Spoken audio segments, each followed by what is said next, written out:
أعوذ بالله السميع العليم من الشيطان الرجيم. بسم الله الرحمن الرحيم. تلك الرسل فضلنا بعضهم على بعض منهم من كلم الله ورفع بعضهم درجات وآتينا عيسى ابن مريم البينات وأيدناه بروح القدس ولو شاء الله ما اقتتل الذين من بعد ما جاءتهم بينات ولكن اختلفوا فمنهم من آمن ومنهم من كفر ولو شاء الله ما اقتتلوا ولكن الله يفعل ما يريد. يا أيها الذين آمنوا أنفقوا مما رزقناكم من قبل أن يأتي يوم لا بيع فيه ولا خلة ولا شفاعة والكافرون هم الظالمون. الله لا إله إلا هو الحي القيوم لا تأخذه سنة ولا نوم له ما في السماوات وما في الأرض من ذا الذي يشفع عنده إلا بإذنه يعلم ما بين أيديهم وما خلفهم ولا يحيطون بشيء من علمه إلا بما شاء وسع كرسيه السماوات والأرض ولا يؤوده حفظهما وهو العلي العظيم. لا إكراه في الدين قد تبين الرشد من الغي فمن يكفر بالطاغوت ويؤمن بالله فقد استمسك بالعروة الوثقى لا انفصام لها والله سميع عليم. الله ولي الذين آمنوا يخرجهم من الظلمات إلى النور والذين كفروا أولياؤهم الطاغوت يخرجونهم من النور إلى الظلمات أولئك أصحاب النار هم فيها خالدون. ألم تر إلى الذي حاج إبراهيم في ربه أن آتاه الله الملك إذ قال إبراهيم ربي الذي يحيي ويميت قال أنا أحيي وأميت قال إبراهيم فإن الله يأتي بالشمس من المشرق فأتي بها من المغرب فبهت الذي كفر والله لا يهدي القوم الظالمين. أو كالذي مر على قرية وهي خاوية على عروشها قال أنا يحيي هذه الله بعد موتها فأماته الله 100 عام ثم بعثه قال كم لبثت قال لبثت يوما أو بعض يوم قال بل لبثت 100 عام فانظر إلى طعامك وشرابك لم يتسنه وانظر إلى حمارك ولنجعلك آية للناس وانظر إلى العظام كيف ننشزها ثم نكسوها لحما فلما تبين له قال أعلم أن الله على كل شيء قدير. وإذ قال إبراهيم رب أرني كيف تحيي الموتى قال ولم تؤمن قال بلى ولكن ليطمئن قلبي قال فخذ 4 من الطير فصرهن إليك ثم اجعل على كل جبل منهن جزءا ثم ادعهن يأتينك سعيا واعلم أن الله عزيز حكيم. مثل الذين ينفقون أموالهم في سبيل الله كمثل حبة أنبتت 7 سنابل في كل سنبلة 100 حبة والله يضاعف لمن يشاء والله واسع عليم. الذين ينفقون أموالهم في سبيل الله ثم لا يتبعون ما أنفقوا منا ولا أذى لهم أجرهم عند ربهم ولا خوف عليهم ولا هم يحزنون. قول معروف ومغفرة خير من صدقة يتبعها أذى والله غني حليم. يا أيها الذين آمنوا لا تبطلوا صدقاتكم بالمن والأذى كالذي ينفق ماله رياء الناس ولا يؤمن بالله واليوم الآخر فمثله كمثل صفوان عليه تراب فأصابه وابل فتركه صلدا لا يقدرون على شيء مما كسبوا والله لا يهدي القوم الكافرين. فمثل الذين ينفقون أموالهم ابتغاء مرضات الله وتثبيتا من أنفسهم كمثل جنة بربة أصابها وابل فآتت كلها ضعفين فإن لم يصبها وابل فطل والله بما تعملون بصير. أيود أحدكم أن تكون له جنة من نخيل وعناب تجري من تحتها الأنهار له فيها من كل الثمرات وأصابه الكبر وله ذرية ضعفاء فأصابها إعصار فيه نار فاحترقت كذلك يبين الله لكم الآيات لعلكم تتفكرون. يا أيها الذين آمنوا انفقوا من طيبات ما كسبتم ومما أخرجنا لكم من الأرض ولا تيمموا الخبيث منه تنفقون ولستم بآخذيه إلا أن تغمضوا فيه واعلموا أن الله غني حميد. الشيطان يعدكم الفقر ويأمركم بالفحشاء والله يعدكم مغفرة منه وفضلا والله واسع عليم. يؤتي الحكمة من يشاء ومن يؤتي الحكمة فقد أوتي خيرا كثيرا وما يذكر إلا أولو الألباب. وما أنفقتم من نفقة أو نذرتم من نذر فإن الله يعلمه وما للظالمين من أنصار. إن تبدوا الصدقات فنعما هي وإن تخفوها وتؤتوها الفقراء فهو خير لكم ويكفر عنكم من سيئاتكم والله بما تعملون خبير. ليس عليك هداهم ولكن الله يهدي من يشاء وما تنفقوا من خير فلأنفسكم وما تنفقون إلا ابتغاء وجه الله وما تنفقوا من خير يوفى إليكم وأنتم لا تظلمون. للفقراء الذين أحصروا في سبيل الله لا يستطيعون ضربا في الأرض يحسبهم الجاهل أغنياء من التعفف تعرفهم بسيماهم لا يسألون الناس إلحافا وما تنفقوا من خير فإن الله به عليم. الذين ينفقون أموالهم بالليل والنهار سرا وعلانية فلهم أجرهم عند ربهم ولا خوف عليهم ولا هم يحزنون. الذين يأكلون الربا لا يقومون إلا كما يقوم الذي يتخبطه الشيطان من المس ذلك بأنهم قالوا إنما البيع مثل الربا وأحل الله البيع وحرم الربا فمن جاءه موعظة من ربه فانتهى فله ما سلف وأمره إلى الله ومن بعد فأولئك أصحاب النار هم فيها خالدون يمحق الله الربا ويربي الصدقات والله لا يحب كل كفار نثيم إن الذين آمنوا وعملوا الصالحات وأقاموا الصلاة وآتوا الزكاة لهم أجرهم عند ربهم ولا خوف عليهم ولا هم يحزنون يا أيها الذين آمنوا اتقوا الله وذروا ما بقي من الربا إن كنتم مؤمنين فإن لم تفعلوا فأذنوا بحرب من الله ورسوله وإن تبتم فلكم رؤوس أموالكم لا تظلمون ولا تظلمون وإن كان ذو عسرة فنظرة إلى ميسرة وأن تصدقوا خير لكم إن كنتم تعلمون واتقوا يوما ترجعون فيه إلى الله ثم توفى كل نفس ما كسبت وهم لا يظلمون يا أيها الذين آمنوا إذا تداينتم بدين إلى أجل مسمى فاكتبوه وليكتب بينكم كاتب بالعدل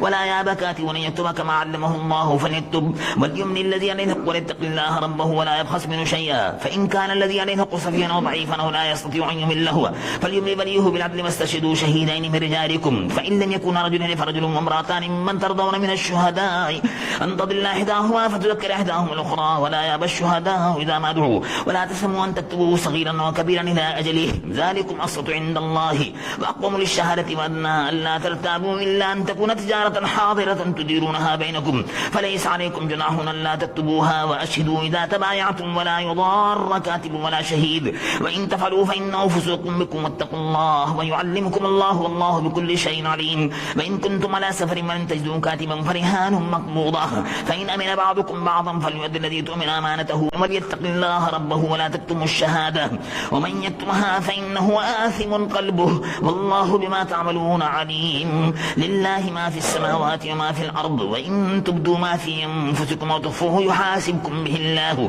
فيغفر لمن يشاء ويعذب من يشاء والله على كل شيء قدير آمن الرسول بما أنزل إليه من ربه والمؤمنون كلنا آمن بالله وملائكته وكتبه ورسله لا نفرق بين أحد من رسله وقالوا سمعنا وأطعنا غفرانك ربنا وإليك المصير لا يكلف الله نفسا إلا وسعها لها ما كسبت وعليها ما اكتسبت ربنا لا تؤاخذنا إن نسينا واخطأنا ربنا ولا تحمل علينا إصرا كما حملته على الذين من قبلنا ربنا ولا تحملنا ما لا طاقة لنا به واعف عنا واغفر لنا وارحمنا أنت مولانا فانصرنا على القوم الكافرين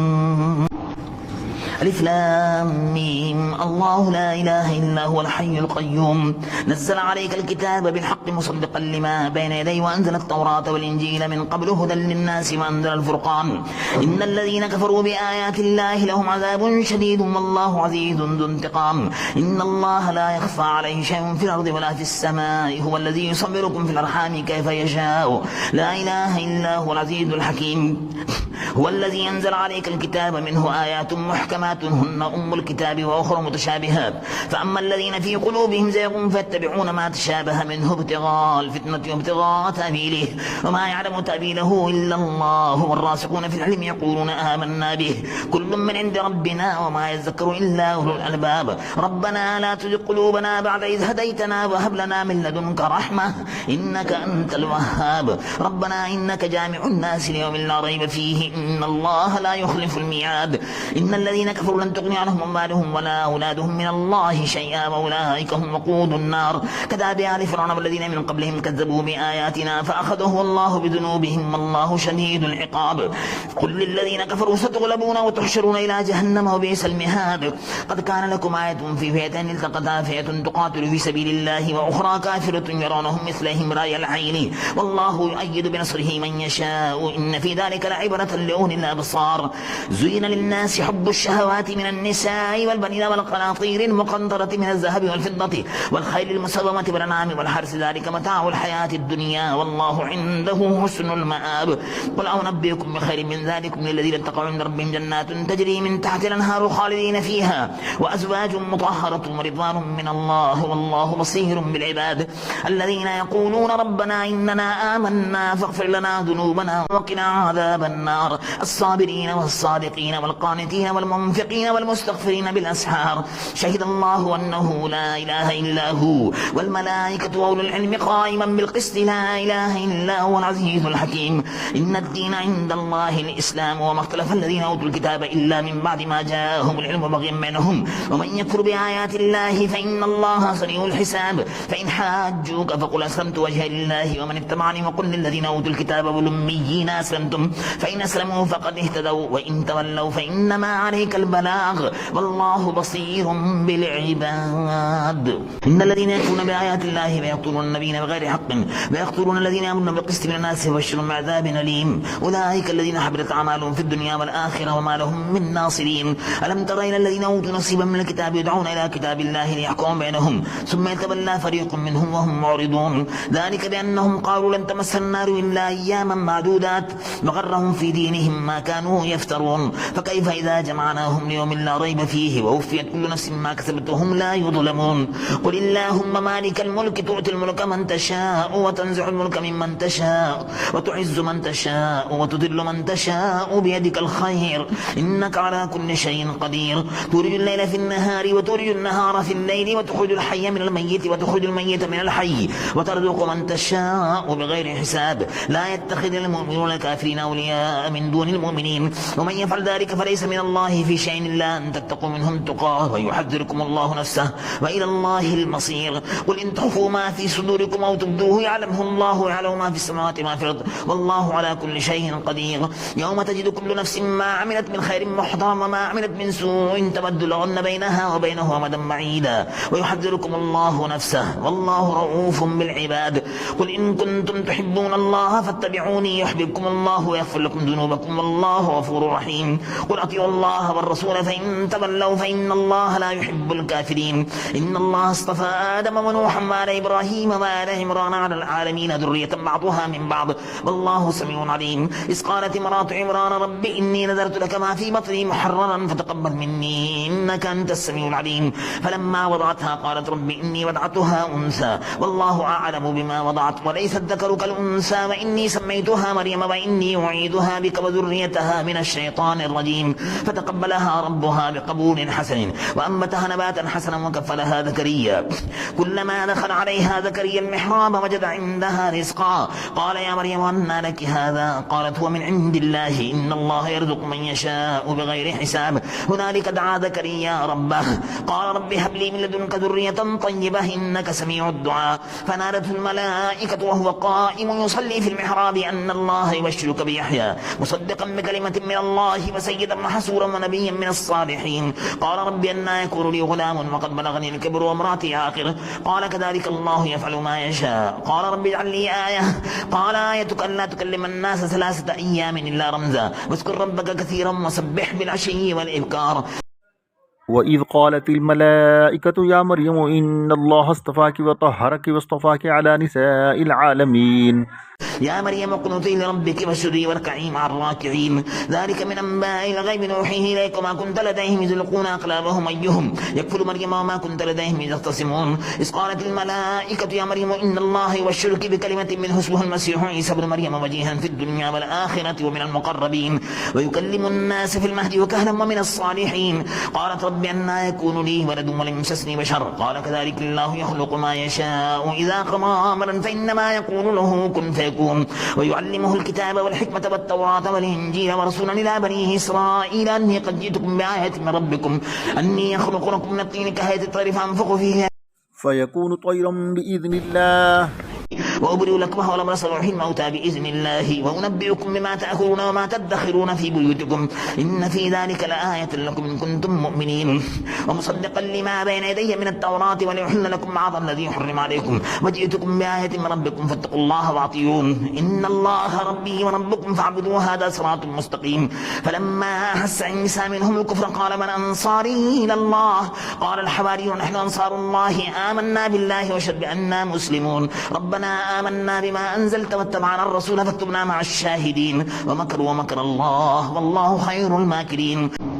إذ قال الله يا عيسى إني متوفيك ورافعك إلي ومطهرك من الذين كفروا وجاعل الذين اتبعوك فوق الذين كفروا إلى يوم القيامة ثم إلي مرجعكم فأحكم بينكم فيما كنتم فيه تختلفون فأما الذين كفروا فأعذبهم عذابا شديدا في الدنيا والآخرة وما لهم من ناصرين وأما الذين آمنوا وعملوا الصالحات فيوفيهم أجورهم والله لا يحب الظالمين ذلك نتلوه عليك من الآيات والذكر الحكيم إن مثل عيسى عند الله كمثل آدم خلقه من تراب ثم قال له كن فيكون الحق من ربك فلا تكن من الممترين فمن حاجك فيه من بعد ما جاءك من العلم فقل تعالوا ندعو أبناءنا وأبناءكم ونساءنا ونساءكم وأنفسنا وأنفسكم ثم نبتهل فنجعل لعنة الله على الكاذبين إن هذا لهو القصص الحق وما من إله إلا الله وإن الله لهو العزيز الحكيم فإن تولوا فإن الله عليم بالمفسدين قل يا أهل الكتاب تعالوا إلى كلمة سواء بيننا وبينكم ألا نعبد إلا الله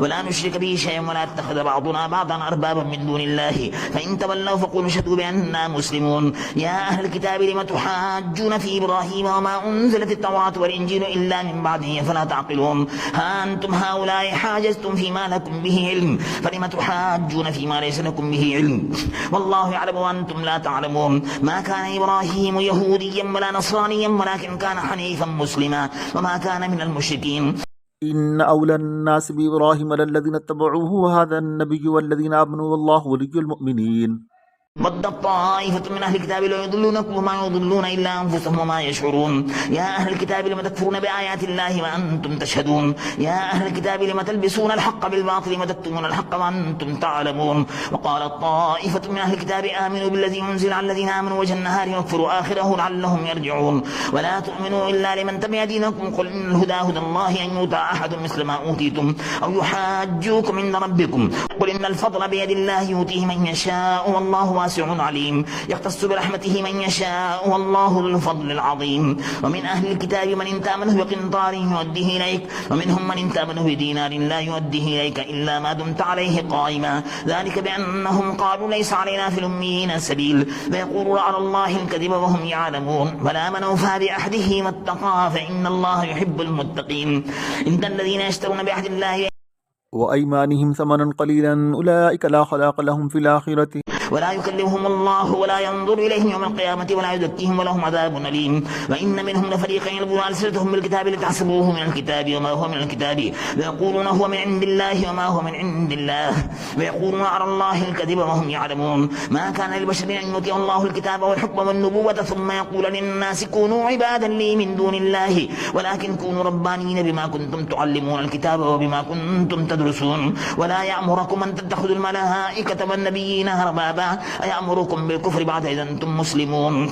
وإذا أخذ الله ميثاق النبيين لما آتيتكم من كتاب وحكمة ثم جاءكم رسول مصدق لما معكم لتؤمنن به ولتنصرنه قال أقررتم وأخذتم على ذلكم إصري قالوا أقررنا قال فاشهدوا وأنا معكم من الشاهدين فمن تولى بعد ذلك فأولئك هم الفاسقون أفغير دين الله يبغون وله أسلم من في السماوات والأرض طوعا وكرها وإليه يرجعون قل آمنا بالله وما أنزل علينا وما أنزل على إبراهيم وإسماعيل وإسحاق ويعقوب والأسباط وما أوتي موسى وعيسى والنبيون من ربهم لا نفرق بين أحد منهم ونحن له مسلمون ومن يبتغي غير الإسلام دينا فلن يقبل منه وهو في الآخرة من الخاسرين كيف يهدي الله قوما كفروا بعد إيمانهم وشهدوا أن الرسول حق وجاءهم البينات والله لا يهدي القوم الظالمين أولئك جزاؤهم أن عليهم لعنة الله والملائكة والناس أجمعين خالدين فيها لا يخفف عنهم العذاب ولا هم ينظرون إلا الذين تابوا من بعد ذلك واصلحوا فإن الله غفور رحيم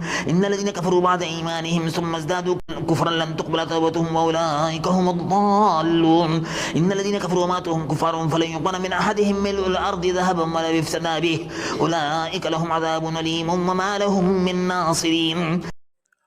آمنت بالله صدق الله العلي العظيم